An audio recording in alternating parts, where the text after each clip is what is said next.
Well, let's kick things off, Jonathan. So, the last conversation that we had, you said that you've been creating content on LinkedIn seriously for about 3 years now, even though you were on the Mm, platform for much longer than that. Was there a mm. pivotal moment where you felt like now would be the right time to stop simply being a consumer on LinkedIn and start actively building your founder brand? Wish I could say that there was a moment when there was this one triggered event or something that said like now I'm going to start treating LinkedIn differently, but it wasn't quite that dramatic or nothing that was quite that Mm, prominent. I think really for me was noticing there were a whole lot of other people that I knew personally that were being successful with building a founder brand and creating content and driving leads, pipeline, interest in their business, et cetera. And so it really was initially about, replicating a little bit of what they had done and trying to see yeah, if I could do something similar. But in the beginning, I didn't have much of I wouldn't say there was much of a strategy. It was not organized. I was all over the place. And really, I think what I was trying to do is just get into the habit of actually posting because it was not part of my regular cadence. I never uh, went to LinkedIn to go do that type of activity. And so I think at the beginning it was more, all right, how do I just create content that at least I think is valuable and I think people would like in a whole range of different areas from sales to marketing to business to I had quotes about Einstein and just random yeah, we're stuff. gonna It was get to all, that. Yeah, yeah, it was all over yeah, the place. So yeah, yeah, I mean, that's, I guess the context, no specific trigger or anything like that. Just, realizing that some others were having some success with it. And I yeah, knew that I needed to, do things a lot differently than I was before because, LinkedIn's changed massively over the last, yeah, 3 or 4 years. And honestly, I'd say I was late to the game. There were a lot of people that have been doing this for a lot longer than I have, but yeah. yeah. Love that. And well, LinkedIn has changed. It has changed so much. I mean, when I started, it was about almost 3 years ago. And I started because I had changed careers and I wanted to bring into a new industry, which was marketing. Back Yeah. then, the kind of content you'd create or how you would interact with people or how the algorithm would actually treat your content was so Mm, much different as opposed to now. Back then, mm, 2, 3 years ago, you'd post something, you'd get a lot of impressions, you'd get a lot of reactions, and algorithm was yeah. pushing it. Now, your feed is so much selective. But coming back to the point, you've mentioned that your LinkedIn presence alone has driven millions of dollars in pipeline revenue for your business. Mm, But yeah. if you had to point one or two key elements of your LinkedIn strategy, what do you think made that possible? Is it something specific? Do you feel like you've cracked some sort of formula? I think the one thing that we've done from the beginning is in a spreadsheet, we have it organized where we have our company narrative and terms Mm, of how we position ourselves, how we go to market. And then what we have below is a group of POVs. And so they're mm, just agreed upon POVs that we generally have because this isn't just a me thing, it's the whole company thing. And then below that are what we call just the buying triggers or category entry points. And so these are the things mm, that we want our brand associated with when someone thinks about XYZ situation. For example, someone might mm, say, I have a lead quality problem. I'm getting in a lot of bad traffic. My leads aren't good quality. I need someone to help improve that quality. And so one of the answers to that from our perspective could be, hey, our targeting's not right. We're going after the wrong keywords. We don't have yeah, offline conversion data getting back into the channel from Google Ads to actually just say what's quality and what's not. And so those might be things that, ultimately we want our brand to be associated with.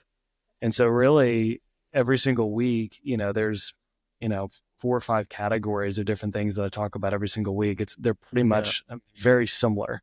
I'm just taking different angles, different stories or different templates or whatever it may be for the same types of topics over and over again so that people again have an association with our brand with those specific situations. And so we know that not everyone's in market, right? We know that not yeah, everyone that sees my post even is in our ICP. If we're just talking about from an organic perspective, many people, in fact, are consultancies, agencies, freelancers, people like that yeah, that are spending a lot of time, consuming and interacting with content more so than even, our in-house teams that actually hire us. And so, that's what I'd say about that. I mean, I think it requires having some just really solid alignment and making sure that everything you do has a dotted line back to your core service or product.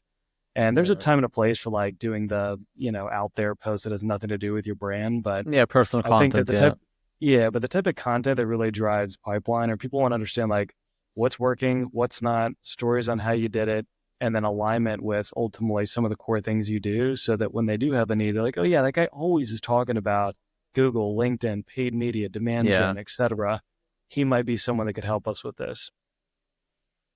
I think you've mentioned something very important here. That sort of like a spreadsheet you have, where you have a few set of point of views that the whole organization, let's say, is aligned with.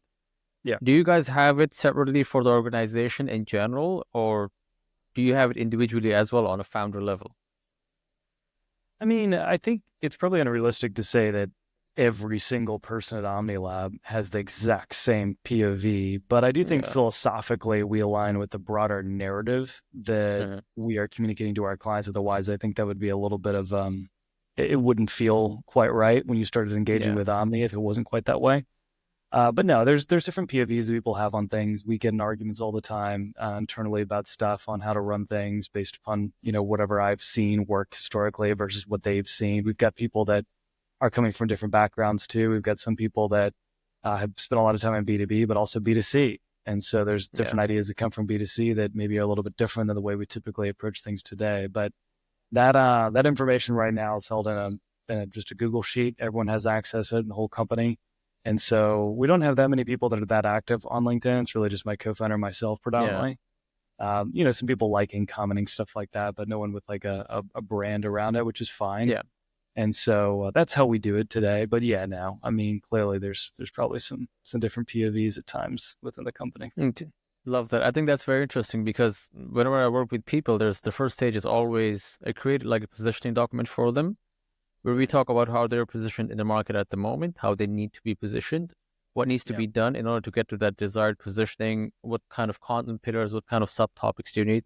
So I think that is something probably similar to what you guys do, unique point of views, how do you stand out? Love Yeah. that. So if you go to content, right, when you started creating content, you mentioned that you were sharing random things like Einstein quotes and personal stories. Yeah. How did you move from that phase to creating content that directly resonates with your target audience, something that you knew moved the needle? I think I just started to realize there were two things. One, people started mentioning specific posts that really resonated with them when they came Mm, inbound. And this, of course, was after months. But they said, that thing you wrote the other day last week on XYZ, that really stuck with me. And so I kept hearing like those types of things. And so I think I let that guide me a bit. And of mm. course, it was never the random post that had nothing to do with directly what our service Yeah, offering was. They were yeah, mentioning things, of course, that were related to the reasons why they're reaching out. And so I just said, okay, cool. Well, that's interesting. After hearing that more and more, and then of course the engagement too, a lot of times was yeah, higher sometimes in some of those things. And so I'd say, all right, well, let's just create more of the content directly related, or at least dotted line related back to our service offering, and just spend time sharing things that we're learning as an agency worth working with hundreds of different B2B SaaS brands and see if people find that valuable. And so I think that what we saw is over time, not only do we have more inbound coming in, we had more traffic into the website, but also pipeline too.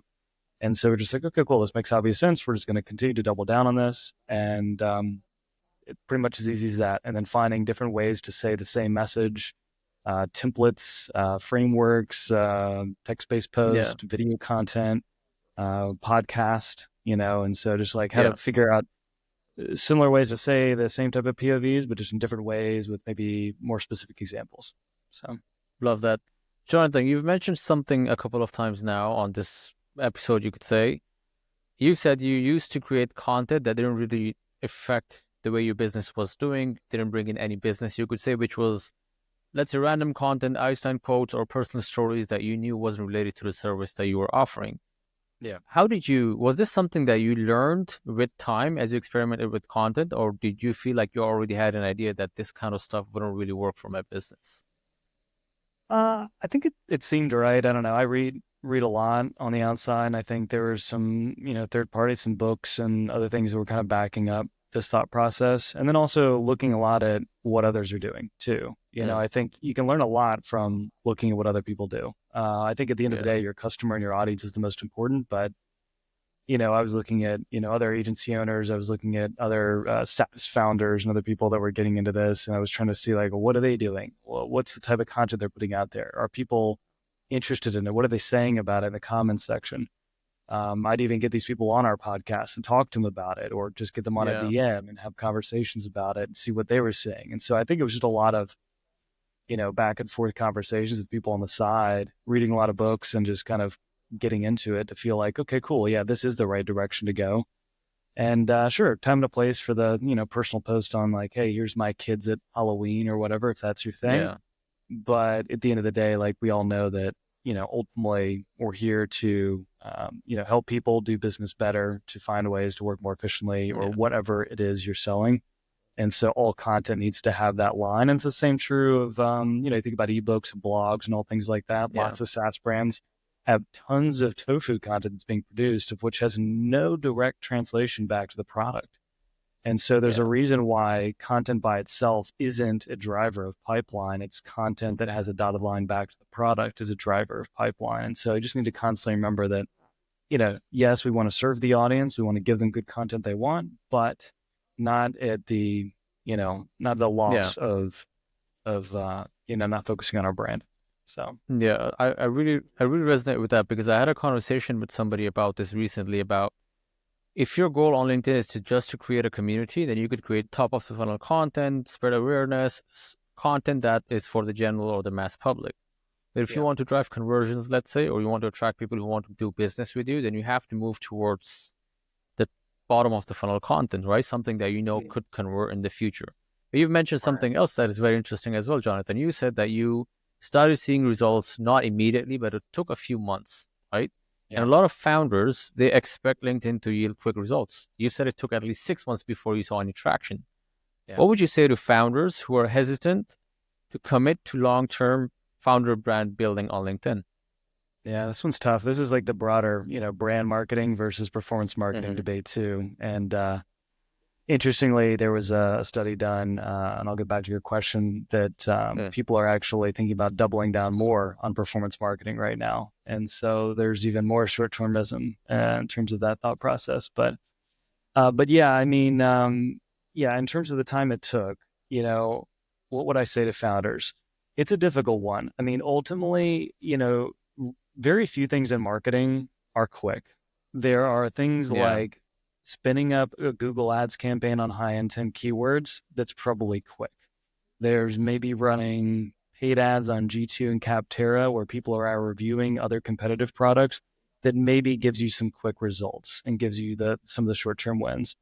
But with a thing like building a founder brand or creating content on LinkedIn, you're number one on a channel of which people are not there to buy or evaluate software. The intention of Mm. them going to a platform like LinkedIn is not to type in best cybersecurity software. No one comes there thinking about that. Now, you may grab their attention and get them to, direct some of their attention to you and say, hey, wait a minute, maybe I'm not doing things as well as I could have. Maybe I should go ahead and have a conversation with this person or this brand or whoever it is. But I think that's where you have to kind of set your expectations differently versus a more Mm. direct response channel like Google, like Bing, like a retargeting campaign, et cetera. They just Yeah. work differently. But I think what I tell founders that it's always a balance, right? You always got to balance the short term, the long term. And so, 100%. even while I was building up that over like 6 months, it really took to get to a rate of which we were generating enough pipeline for it to even be a feasible strategy. I mean, honestly, if it took too much longer, we probably would have abandoned. But I think at the beginning, I was just so committed to it. I knew this makes sense.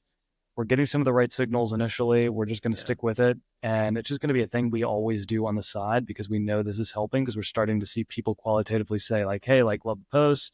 Hey, reason I came in, saw you on LinkedIn, so on and so forth. And then behind the scenes, I was still doing a lot of DMs at the time. I was, talking, doing not cold email, but I was reaching out to a lot of people I knew in the industry in SaaS because I've spent my entire career in SaaS. And so those were Mm. kind of like looking for the short-term wins while we were building up things on LinkedIn. And so it wasn't like Mm. I put all my eggs in one basket and said, well, I hope this thing works out. 6 months, we haven't got a single lead, but you know what? I'm going to keep going. I mean, it wasn't that way. No Yeah. founder, especially in a SaaS brand where, the average SaaS brand has what, 12 to 18 months to live runway wise. Like no SaaS founder is going to sit there and take a bet on a marketer in-house or out of house saying, hey, just stick with it. It just takes time. Like that's not going to work. And so it's always kind of saying, all right, great. We've got this longer term plan. We know this makes sense for these reasons. We're going to look at these leading indicators to know if it's working or not. But then at the same time, we're going to be running these shorter term programs to meet some of our results today. You've got to have some of those running. Otherwise, those long term programs, you're never going to have the bandwidth to actually run. So Mm. Yeah, that it's interesting you bring that up because I've worked with a lot of marketing founders in the past. When I was working with agencies, I was handling founder accounts. The churn for marketing agency founders usually occurred around 2 to 3 months. They would Mm. leave after that. And their Yeah. reasoning, I think it comes down to how they measured paid social versus organic social. Yeah. They would treat LinkedIn organic content as a paid social mindset. You Mhm. put in X and you get in Y return. For them, Right. after 1, 2, or 3 months, the red flag started right after the first month, but we would kind of convince them like stay on because it's a long-term strategy. But until 3 months, they would be like, you know what, we're not getting X amount of leads. We're not going to invest in this, so we have to put that budget somewhere else. So I think that ties nicely into how performance marketing and that other aspect comes into play. You've Yeah. And this again nicely ties into something else we talked about before, Jonathan, on our other call. You mentioned that most of your inbound leads they came from people who never engaged publicly with your post. But you've mentioned Mm. that some people reach out to you and they say, "Hey, we consumed that X, Y, or Z piece of content. We really liked it, and now we want to, let's say, explore things more." So, how do you, Jonathan, for your founder brand, how do you tailor your content, knowing your primary audience may never even like or comment on it? I don't know if I tailor the content differently because of that. I think it's more just Hmm. understanding that um, that many people in in-house roles sometimes there are general just cultural. There's a lack of culture for engaging on social media with a lot of brands, Hmm. whether explicitly written in a document or just in generally. And I think a lot of people fear sharing their voice or commenting or liking things that potentially could be a bit controversial or things that maybe the organization isn't doing right now. And so I think that generally it's just safer not to actually engage. Whereas the reason you see a lot of freelancers, consultants, and agencies and people like that engaging constantly is because many times they're the owners of their own brand, so they've got no one to answer to them but themselves. Yeah. And also too, there's just a general more openness to kind of calling things like they are, right? Whereas when you're in a bigger corporation, it's a little bit different. It's So difficult. I think that those things are there, but the reason it's interesting is that when you look at the data, and we've got a couple of different third party tools we use to pull in Okay. all this, you can look at it. And so what we were talking about before for anyone listening was just the fact that we looked like last 6 months of data, and we're trying to understand, okay, cool, just out of curiosity, or a lot of the people that came inbound, people that actually liked, commented, or engaged with our posts, and the answer was like very, very few. I mean, very, very few were in that list. And so it could make you almost second guess the whole entire thing. Well, wait a minute, why isn't my ICP Yes. engaging with my thing? The whole reason, back to your point, I wrote this piece of content was for this specific person. But again, there's all sorts of reasons why this stuff happens. But the thing is, people are passively consuming tons of information. To give you an example with advertising too, I mean, the average click-through rate on a cold campaign on LinkedIn is 0.4%. And so, that's pretty low. And so when you look at those types of numbers, that means that the vast majority of people, if they are, but that vast majority of people are skimming by and maybe, looking at your ad or your thought leader post or whatever it is for a very brief moment, and they're moving on with life. And the same thing's true for organic. Same thing is true. Same thing plays out all the time. Lots of people just sit there, they see more, they read it, they move on with life. But that post may have made a huge impact on them. And many posts that you have going out may make a huge impact on them. And so I think that's where, again, it just comes back to expectation setting with our point on long term versus short term, that Yeah. even if you're not seeing the signals directly from the people that are NHP engaging all the time, it doesn't mean they're not seeing it. The algorithm is still trying to do its best to get that content, at least from an organic perspective, to your ICP and engage them because that's the content they want to read. And then, of course, we can talk about thought leader ads too, because that, Yeah. of course, guarantees distribution directly to your ICP. So you don't have to play the game of waiting for the algorithm to get it in front of the right people. Yeah, and speaking of thought leadership ads, I left a comment earlier on your post about how using organic content as a testing tool for your thought leadership ads, it's something that is, I think, highly efficient as well. Do you guys do this personally? Like, how do you guys approach all of this? Yeah, we definitely do it.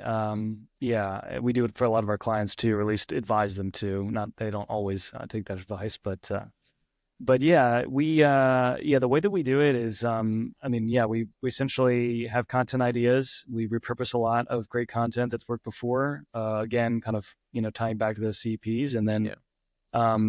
get that into the channel. And then based off of how well that performs, usually we're looking for, anywhere from like a 2 to 3% engagement rate, somewhere around there. If we feel like the engagement rate's high enough, then we'll say, okay, cool. Like, seems like people generally liked this piece.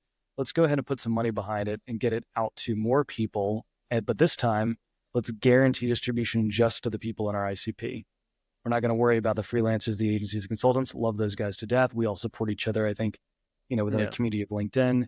But at the end of the day, they're not going to buy from us. And so I don't want to spend money on a group of people that are never going to buy from me.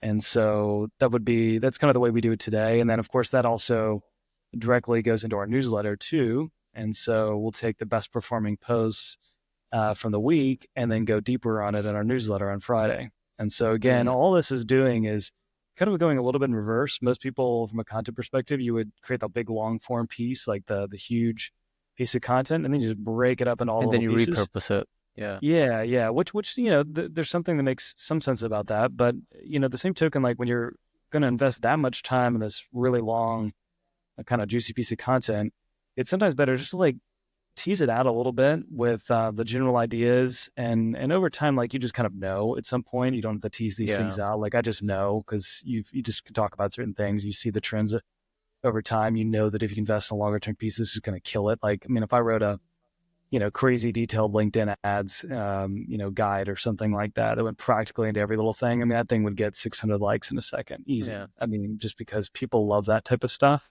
So I don't really need to tease it out. I know it's there. But anyway, the TLDR on this is it's all about de-risking your content. And so if you Yeah. can de-risk the time that you're investing in long-form content or any type of content through short-form posts, whether that's a text-based post or a video post, then ultimately you're going to save yourself a whole lot of time and money, right? Because now you've de-risked it. Now you can spend money Yeah. confidently knowing that people are already likely going to get some value from it. De-risking your content. I think that is something very interesting that I'm going to take away from our conversation today because I haven't looked at it that way before. So thank you for that. Really appreciate it. Good. If we were to, Jonathan, let's say quantify the value of your founder brand, could you, in terms of marketing dollars saved or pipeline generated, what would that look like? How do you measure that in general? I know you mentioned earlier that you guys sometimes look at the data and see if people came inbound, did they leave a reaction, something. Do you have something for something in terms of money as well? In terms of quantifying how much pipeline we produced from, say, having Founder found a brand. brands. Yeah. Yeah. The only thing that we like internally at OmniLab, we don't obsess over too much really. Okay. But Okay. what I do look at is I look at predominantly just qualitative data through number one, Yeah. asking people when they first get on the first call, hey, how did you hear about us? What was the thing that brought you in? Or what was the thing that Yeah. triggered you that made you think about us? I'm always interested in that. What was the trigger? And usually there's always something that triggered them. Right. Those triggers are really valuable because then, of course, I want to write more about whatever that is. But yeah, through that, and then a form on our website that says, how did you hear about us? Those are going to be the primary ones. Through thought leader ads, of course, we have conversion data that comes in, into the back end of the platform. So we can look at that and understand, how many conversions we're getting from thought leader ads. But with both of those, we're not really running those as a direct response motion. So we've kind of just accepted that we're not going to measure like on a week to week basis the number of Yeah. conversions we're getting from LinkedIn in that way. I mean, yeah, we have a dashboard, sure, that has the conversions that come in from our thought leader ads and other ads, but we're not looking especially at the organic side in that way. We're really just saying this is a long-term investment, something that's going to be Yeah. part of our brand for really like the foreseeable future. We'll never turn it off.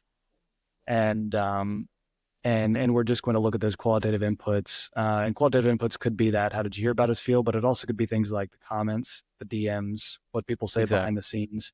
Those things give you some indication too on how well things are resonating or not.